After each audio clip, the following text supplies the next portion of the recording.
No puedo cambiar la dirección del viento, pero sí ajustar mis velas para llegar siempre a mi destino. En Nostalgia bajo la luna, Salvador Hueso Sañudo.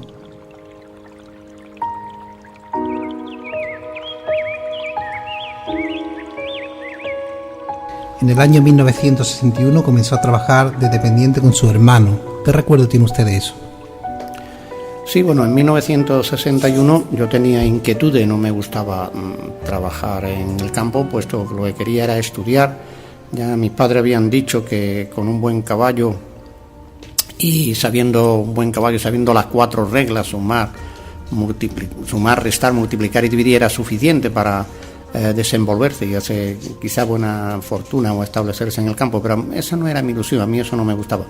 Entonces aprovecharía la oportunidad que me brindó el hermano que falleció joven, que se iniciaba en el mundo de los negocios, para traerme como dependiente a un establecimiento de venta de materiales eléctricos y de radio que puso donde se encuentra actualmente la conocida relojería Oñate, porque antes mi hermano había trabajado justamente donde yo vine al mundo, en la plaza de Modesto Gómez número 2 del barrio Bajo, del barrio de María Auxiliadora. Y eso fue, pues claro, uno que no quería estar en el campo, porque de aquella parece que estaba un poquitín la juventud. La juventud se veía mal vista con respecto a la gente del pueblo, y me hacen esa oferta de venirme con él, pues fue que vi lo que yo deseaba, ¿no? Y sin pensarlo 2 veces, pues me vine hasta acá con él. Luego le llegó el servicio militar. ¿Qué recuerdo tiene usted en su mente del servicio militar, Salvador?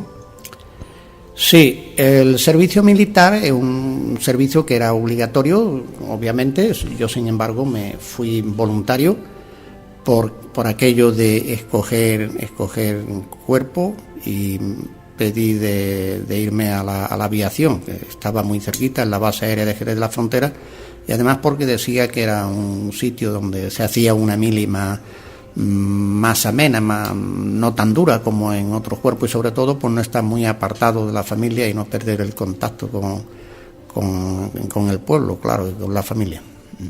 En su rato libre siempre continuaba estudiando.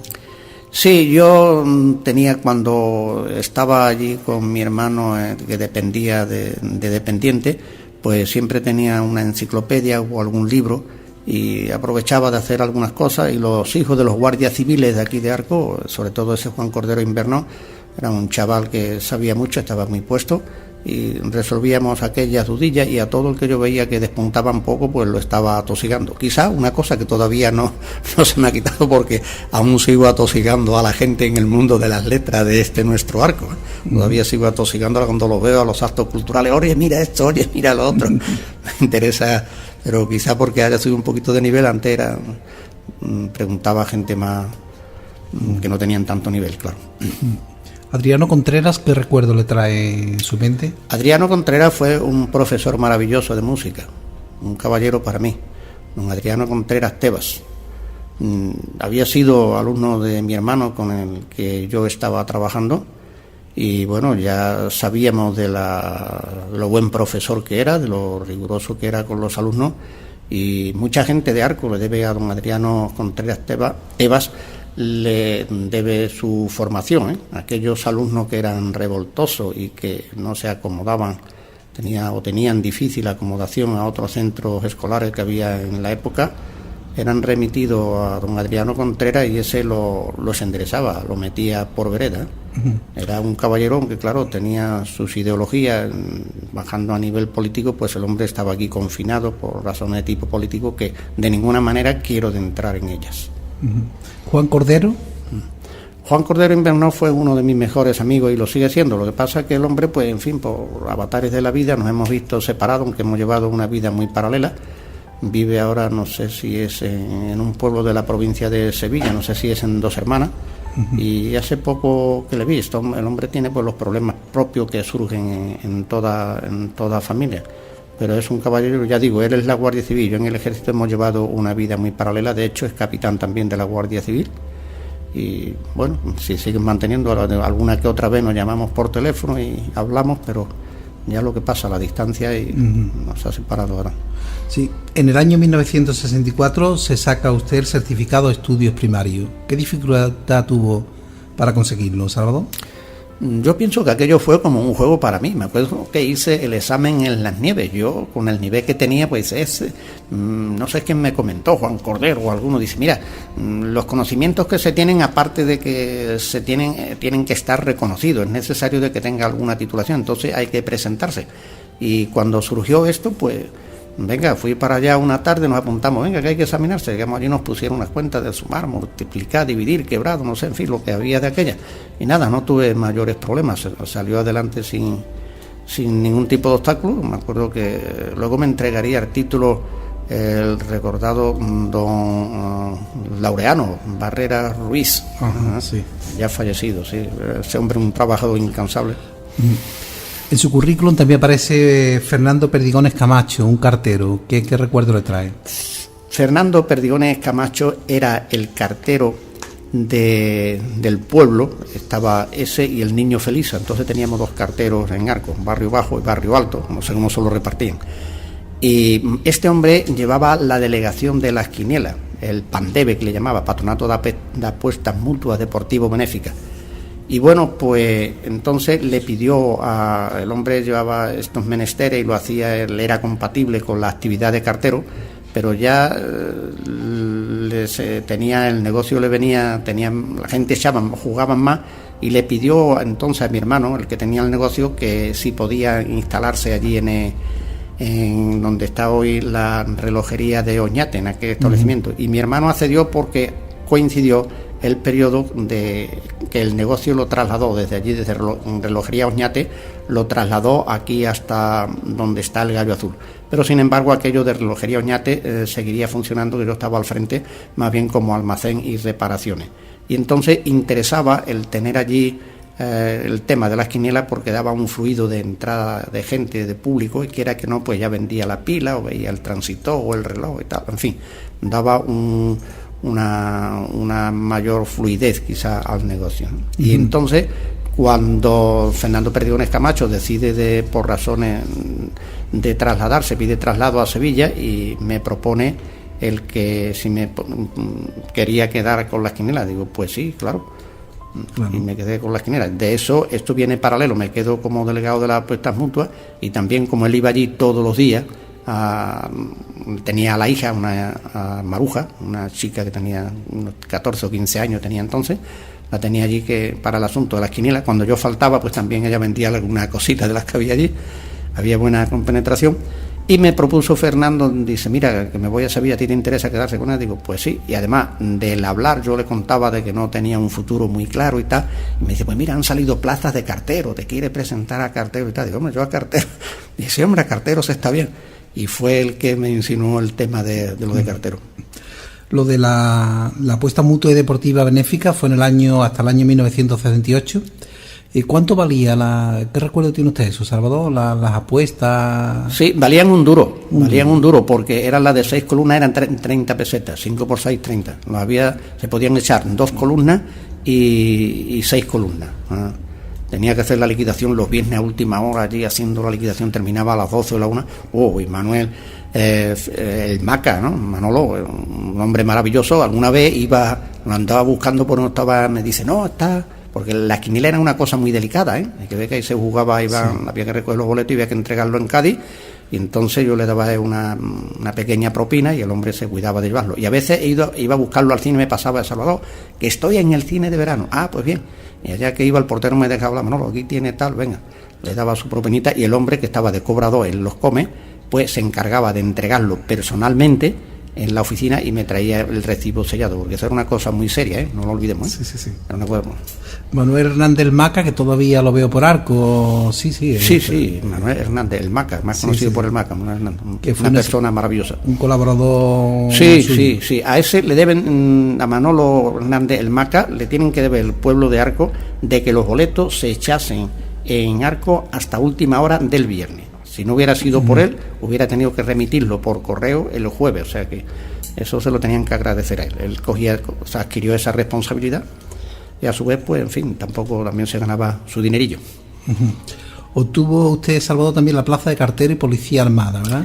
Sí, verá, porque mientras preparaba las oposiciones para cartero, pues entonces había aquí, vamos a ver si recuerdo, estos son los Alberto que trabajaba, este muchacho ha fallecido ya, un amigo mío, que el hombre se llama, creo que es Pedro, ¿no?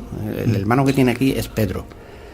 Y el otro que trabajaba, no me acuerdo ahora del nombre cómo era, pues se presentó para la policía, había estado en Francia. Me dice, Salvador, ha aparecido también unas plazas aquí para la policía y tal. Y digo, pues venga, y solicitamos. Sin embargo, él, como estaba muy bien de un número y eso, ingresaría en un banco.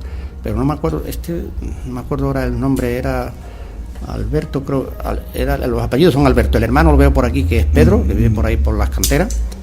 Y bueno, él se presentó, echó la instancia para la policía, pero no llegó a presentarse porque le dieron una plaza en una entidad bancaria en Jerez. Luego nos seguiríamos viendo durante mucho tiempo. Y yo pues me presenté a las dos oposiciones, a la de cartero y a la de policía. La de cartero fue allá, me vinieron los resultados, creo que fue en noviembre, lo de cartero me presenté en el mes de noviembre en Jerez, que me examiné. Y lo de la policía fue en el mes de marzo por ahí. Y curiosamente el mismo día, el 15 de marzo de 1968, 15 de marzo de 1968, es cuando el niño Felisa me entrega dos cartas, una de la Dirección General de Correos y Telecomunicación, que se llamaba entonces, y otra de la Academia Especial de Policía Armada, en las cuales me decían que estaban los dos, había obtenido plaza los dos. Y entonces renuncié a la de cartero por aquello de que en la policía parece que tenía un mejor nivel y se vivía, y en fin, se ganaba un poquito más, dicho sea de paso. ¿Tiene usted buen recuerdo de los canarios, por ejemplo, de Mario Montenegro Barreto? Y del pueblo canario en general. Ajá. El pueblo canario es un pueblo maravilloso y desde luego Mario fue una figura destacada para mí, puesto que me brindó el apoyo cuando yo lo necesitaba. Y eso es muy importante, que no se olvida en la vida. Además, el pueblo canario tiene esa cosa, se sienten un poquitín, no quisiera ofender los sentimientos de ningún canario, pero tienen una especie como de considerarse algo inferiores a los peninsulares, aunque yo cometí el grave error, que rápidamente me lo corregiría Mario Montenegro Barreto en una de las conversaciones, decir, no, cuando yo vaya a España. Y claro, eso es darle a un canario, decirle cuando vaya a España, cuando no se estaba acostumbrado, yo no estaba acostumbrado a decir cuando vaya a la península, y en fin, allí hay un sentimiento de considerarse algo así como una medida de aislamiento, como si ellos fueran inferiores, que no lo son, por supuesto, ni mucho menos. Y esto se ve en el colectivo, en el sentir de la población civil, porque incluso los profesores, si bien, o quizá el contraste que yo tenía de cuando se estaba en el País Vasco, que era todo un odio a la administración central del Estado, en Canarias todo lo que olía a administración central pues era lo preferido. Y hablar con un profesor es que si sabía que tú pertenecías también a la administración central, se volcaba contigo, tenía un respeto mayúsculo. Una gente muy respetuosa, muy cariñosa y muy amable. Y hay un sentir, en Canarias no se siente uno forastero, no se siente uno extraño, quizás por esto que digo, que a mí me dio esa impresión cuando yo viví aquello, de que ellos se consideran como un poco apartados, no diría culturalmente, pero quizás por la lejanía, no sé, eso seguramente que ya se habrá mejorado. Estamos hablando de los años 81, 83, que cuando llego allá. Salvador, en el año 81, me imagino yo que sería el 23F, recuerda usted el golpe de Estado en un bar en Madrid. Sí. ¿Cómo fue aquello? ¿Cómo lo vivió Pasaje usted? La Ría. ¿Cómo lo vivió usted, Salvador? Sí, me cuente usted lo que pueda contar, ¿eh? Sí, en la calle Esposa y Mina. Bueno, pues resulta yo estaba haciendo los exámenes para ingresar como practicante de las Fuerzas Armadas en el Ejército de Tierra, y habíamos aprobado aquella tarde, eran 5 exámenes, y había aprobado la cuarta prueba.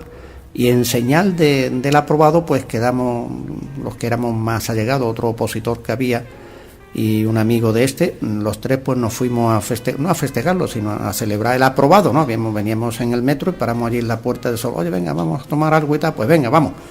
Y fuimos a este pasaje La Ría porque yo lo conocía de cuando había estado ya de ejerciendo de policía. Estuve en el centro, en la comisaría de Leganitos, de la calle Leganitos, y entonces fuimos allí a festejarlo y estábamos consumiendo los clásicos mejillones cuando tenía un transistor puesto el camarero, y dice, y ahora entra un hombre armado, cuando dijeron Laín en Talbo, ¿no? En Talbo, el último diputado que nombraron. En fin, se forma el episodio, dice, y la gente se quedó, y el camarero dice, a ver, callarse, ¿qué pasa aquí? Y el camarero mandó a callar a la gente, pero bueno, ¿esto qué es? Y allí pues nosotros estábamos de paisanos, pero hay que tener en cuenta, aunque está de paisanos, el que estaba conmigo, uno de ellos era sargento de la Guardia Civil, el otro era Guardia Civil y yo era sargento de la policía. Entonces estábamos allí, que era que no pertenecíamos, pero vamos, el público no sabía nada, ¿vale? Ya, sí, parece que es un teniente coronel, podría tratarse del teniente coronel Tejero Molina y tal. Y bueno, ya pagamos las consumiciones, la radio siguió, bueno, pues esto, y nosotros ya pues un poco preocupados, ¿no? Esto será un montaje de aquí del tío de la radio, una broma que han gastado por radio y tal. Pero amigo, cuando pagamos religiosamente y salimos a la calle, aquello era ya otro mundo, ¿eh? Coches con sirena, arriba y abajo, y se había corrido la voz en un principio en el centro, en el epicentro de Madrid, en la Puerta del Sol, que es donde me cogió, en la calle Espoz-y-Mina exactamente, de que había sufrido un atentado, entonces creo que era el ministro del Interior, Martín Villa, que no fue así. Bueno, pues las calles ya se quedaron desiertas, y aquello pues es un poco largo de contar, y estoy en posesión de alguna secuencia del asalto armado al Congreso, que por razones obvias no se pueden no se deben de poner en antena, estando como yo estaba en un cuerpo en el que tenía una información privilegiada. El rey, por supuestísimamente, jugó un papel importantísimo cuando habló, pues eso fue la cosa, pero de aquella la pasé, como pongo en mi autobiografía, lo pasé muy mal, porque yo estaba en Madrid con mujer y 2 hijos en Las Palmas de Gran Canaria, y con una economía tremendamente debilitada en aquellos momentos. Hay que tener en cuenta que yo fui a Madrid con presupuesto para 6 días, 5 o 6 días que duraban las oposiciones, y llevaba ya un mes. De eso prefiero pasar un poco de página, porque son cosas, digo, que no se deben de poner en antena. Muy bien. Salvador aprobó ser practicante del Ejército de Tierra y pasó a Lérida, y también Madrid estuvo otra vez. Sí, había, cuando se ingresaba en el Ejército de Tierra como practicante, se ingresaba de brigada, y había que ir a hacer un curso a la escuela de suboficiales, a la Academia General Básica de Suboficiales, que se llamaba ATREN Lérida, y después de haber aprobado las materias, digamos, militares, había que volver a la capital, a Madrid, a hacer otro curso a las materias específicas, como eran las sanitarias. Todo esto, entonces, desde abril a julio es la Academia de Tren en Lérida, y luego en el mes de vacaciones en verano, y después me incorporé en agosto-septiembre a la Academia de Sanidad Militar, por la que pasó el célebre don Santiago Ramón y Cajal, que tuve el honor de verle. Allí había una fotografía de las promociones de médico, y estaba el insigne histólogo español don Santiago Ramón y Cajal.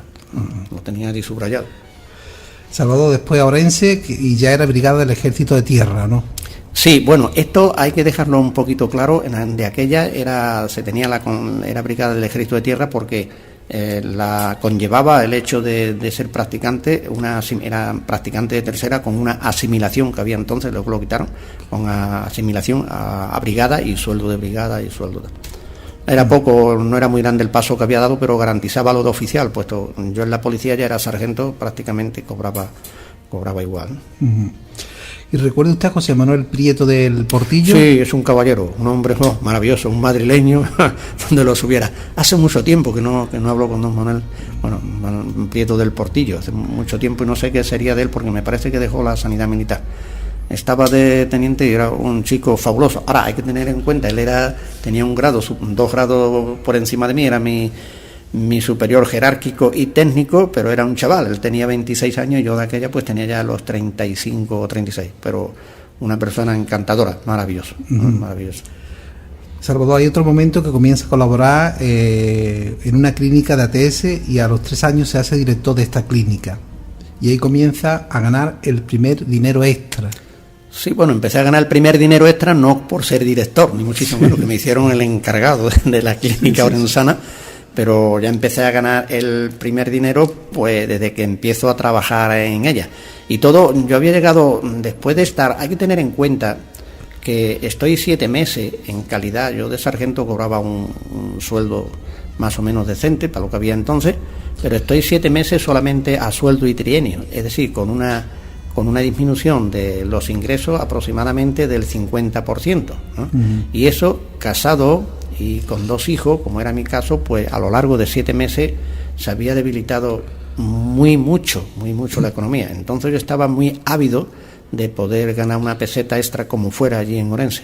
Entonces a don José Manuel Prieto del Portillo le dije, hombre, a ver si me pone aquí en contacto con alguna clínica. Sí, mira, yo conozco a Vittorio, el colega que está en la Guardia Civil, que tiene una clínica, a ver si un día... Pero claro, él recién casado o soltero que estaba de aquella, y no le faltaba, pues no se ocupaba, hasta que yo un día, cuando se le ven las orejas al lobo, pues fui decididamente a hablar con Victorio Nevado Vital, que se llama este hombre, uh-huh. Y me di a conocer como compañero y tal, le puse la problemática, digo, mira, hombre, yo tenía necesidad de trabajar, pues nosotros tenemos una clínica, ¿te quieres venir por allí? Lo que era. Entonces, claro, me hago encargado de ella porque yo todas las noches, por ejemplo, éramos 3 ATS, lo que trabajaba, 3 o 4, y el que le tocaba de noche, oye, ¿tú te quieres quedar esta noche para hacer los avisos? Venga, y estaba, prácticamente todas las noches de servicio permanente. Salvador, ¿consigue usted la diplomatura de enfermería en Santiago de Compostela? Sí, efectivamente, porque entonces había la cosa que no estaba considerada ATS, no se consideraba carrera universitaria de grado medio, y dieron la posibilidad de que los ATS DUE pues sí que lo eran, y aquellos los que eran ATS le hicieron un cursillo de convalidación para obtener la diplomatura. Y sí, hice el trabajo, que no me era poco, que no me dejaba para ni respirar, pues aparte de eso, y escuchando la radio, porque había unos programas que estaban por radio para sí, aprender las materias que iban a pedir. Y nada, hice mi matriculación en Santiago de Compostela, y allá que me tuve que ir, y curiosamente, algunos le habían costado 2 y 3 veces, que hay colegas que se habían presentado, pues entonces la denominación había, casi todos eran ATS, los DUE había poquito todavía.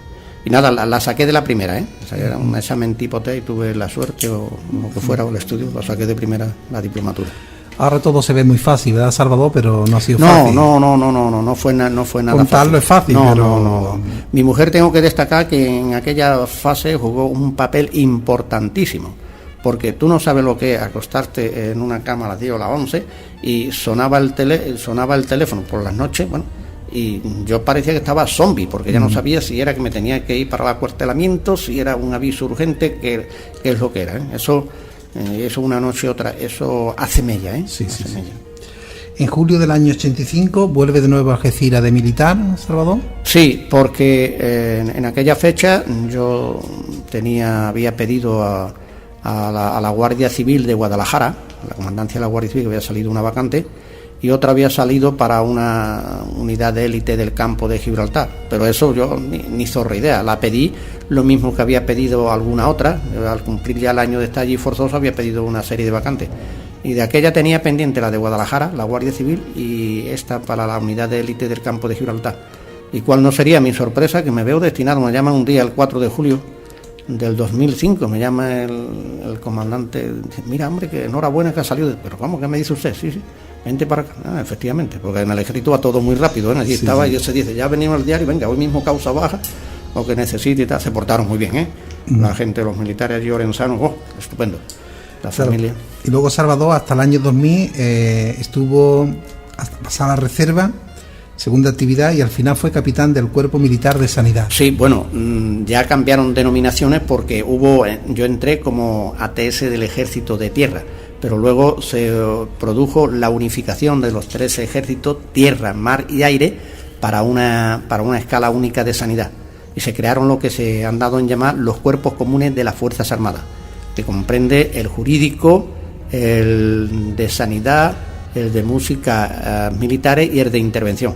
Por ejemplo, las músicas militares, cada ejército tenía su banda de músicas militares, pero ya pues la superioridad estimó que lo mismo se podía tocar una trompeta o poner una inyección siendo de tierra, de mar o de aire. Si bien hubo unas restricciones al principio, por ejemplo, cuando se incorpora la mujer también a las Fuerzas Armadas, Y era muy curioso, cuando salían algunas plazas para submarinos, ¿no?, de la Marina, y entonces le ponían no apta para, o no recomendada para personal femenino. No sé si sería por la estrechez en que se desenvuelven los ocupantes de un submarino, ¿no? Sí, pero vamos, ya hubo la unificación y eso conllevaría que ya cesaron las asimilaciones y ya se era, pues, alférez o teniente o capitán, lo que fue la denominación militar que te correspondía por razones de antigüedad, se iba ascendiendo por antigüedad, y te venía el ascenso, eso va a una escala y va subiendo y tal. Y ya pues eso, en el 2000, digo en el 2000 porque todavía preveía otro ascenso, pero hice cálculo y por el puesto ya que tenía no me cogía el siguiente ascenso, entonces ya no tenía sentido el continuar. ¿Y en todo este tiempo ha recibido varias condecoraciones, Salvador? Las condecoraciones, eso pasa, los méritos se reciben parece que al final. Yo siempre había llevado una trayectoria, pues como le dije cuando me dieron una de las últimas condecoraciones, yo siempre había tenido una trayectoria, no he sufrido en buena hora la cuenta en los 34 o 35 años de servicio, ni una amonestación, no amonestación, sino un arresto académico, lo único que tuve, en la academia, que eso no cuentan a la hora de expedientarte, no figuran en tu expediente. Entonces tenía una hoja de servicio brillante. Y claro, pues ahí te empiezan a venir todas, ¿no? Ya pues te dan una de las más preciadas, la Cruz al Mérito Militar, que tengo dos, la de San Hermenegildo, la de la Constancia, pero eso ya te digo, eso viene como consecuencia ya a los años, te van dando una, entonces venga, otra. Y sí, en los últimos tiempos me vienen todas seguidas. Desde luego, ya te digo, están sacando la de al Mérito Militar, que tengo las dos cruces, no son pensionadas, solamente una es la que tengo pensionada, que no es al Mérito Militar, la de la Constancia, y lo demás pues eso, viene por tener una conducta intachable y nada más, y trabajar, claro, porque hay que trabajar, en el ejército también se trabaja, ¿eh? ¿Siempre tuvo el mismo peluquero, cambiaba de peluquero? Porque eso es quizá una tradición en los hombres más que en las mujeres, ¿no? Sí, bueno, yo no quisiera desmerecer a aquellos peluqueros que lo tuve o los he tenido como tales, pero soy una persona de práctica y de ideas, pienso que coherente, y me gusta ir, y me gustó siempre y me gusta ir a aquellas peluquerías en las que tardo menos tiempo. Ajá. Yo eso todavía cuando estaba en Algeciras había una que se pedía un número y venga a tal hora y va, pero yo eso de llegar a una peluquería y tirarme 4 horas sentado o 2 horas sentado, eso lo tolero más. Por eso he cambiado de peluquero, y no quiero decir con ello el hilo sentimiento que fuesen mis peluqueros los menos buenos o los peores, porque siempre en un pueblo pues había el peluquero de prestigio, como sucedía aquí, pues tenía una escuela impresionante, y había otros que eran buenos maestros, excelentes profesionales, y llegabas allí y te sentabas del tirón en el asiento. Y esto es una cosa que una vez me lo recriminaron mis compañeretes, no sé si te habrá llegado el soplo, que me dijeron, caramba, hay que ver que te pelas siempre a casa de fulano. No voy a decir el nombre porque no es cosa de poner en antena, que esas cosas no se deben de decir. Y le decía, digo, sí, llego allí y me pela quizás también como el que te pela a ti, y no tengo que estar esperando 3 horas. O sea que no he tenido un peluquero fijo, no he tenido, y me sigo pelando en aquellos sitios donde procuro que se agilice. Es mi punto de ver las cosas con respecto a un peluquero. Salvador, ¿del servicio militar qué recuerdo le quedó? Del servicio militar maravilloso. Del servicio militar, yo si me hubiera querido quedar reenganchado, lo que pasa que en aquella fecha no había posibilidades de quedarse. Yo veía con muy malos ojos todas estas personas que estaban haciendo el servicio militar y estaban amargados, estaban en el cuartel, que quiero irme, qué patá. Sobre todo los sevillanos, mi respeto a los sevillanos, son las personas que luego he tenido desde que hice el servicio militar, y luego estando en la policía y estando en los diferentes puntos que he tocado, sobre todo en las academias, ¿no?, en Madrid. El sevillano es la persona que hace el mayor sacrificio por volver a su Sevilla natal, por ir unas horas nada más. Y yo el Mili pues me lo pasé bastante bien, tuve la suerte de estar en un buen sitio, en una oficina, y en fin, no tanto, ya te digo que pretendí de quedarme en el ejército, pero no había posibilidades. Para mí eso fue, yo no tengo nada mal que contar. Hay todavía a una persona que tuve como jefe más inmediato un tal Vicente Barroso Mejías. Ajá. Él era sargento y yo estaba pues de soldado. Luego, curiosamente, cuando nos vimos en Jerez, ya yo estaba de sargento, había ascendido a sargento, próximo a ascender, y él estaba en lo mismo. Me digo, caramba, que me vas a coger hasta la delantera. Y el otro día lo he localizado, vive en Jerez, digo, oye, ¿sabes quién soy? Tal y cual, Vicente. Y no, el hombre no se acordaba. Y hemos quedado para vernos un día en Jerez. Sí. Hemos conseguido, al final hemos terminado iguales. Ajá. En cuanto a rango militar, sí, me refiero. Salvador, de todos sus trabajos, ¿cuál ha sido el que más le ha gustado? Bueno, yo pienso que el trabajo, hay una faceta mía que me ha gustado mucho, que de la cual no hemos hablado. No hemos hablado ni está referenciado en mi dato autobiográfico y me encanta. Lo que pasa es que se está un tanto al margen de la ley y no me gusta estarlo. Pero sin duda el trabajo que más me entretiene y por el que he sentido tenía mucho interés por aprender es el de hacer dentaduras postizas. Ajá. Yo hago dentaduras postizas, sí. En material, en resina acrílica. Esa es una faceta que no figura ahí. Y eso porque siempre representó para mí un enigma de cómo se hacían unos dientes, ¿no? Y entonces recuerdo cuando llegué a Orense, pues allí conocí a través de unos mandos, conocí a un mecánico dentista, le decían el Pirulo por sobrenombre, y bueno, pues me acuerdo, hombre, mira que aquí tengo este amiguete que le gustaría aprender a hacer dientes, tal y cual, y me posibilitó el que fuera a su taller por aquello del compromiso, ¿no? Dice, bueno, que vaya por allí. Pero mira, llegué al taller y todo eran inconvenientes, ¿no? Me decía, no, eso no, nada más, y empecé a montar dentadura, y esta que si está lateral, que si este no encaja, todo eran problemas. Hasta que ya me cansé, digo, bueno, yo sabía ya hacer dientes y empecé era por mi cuenta.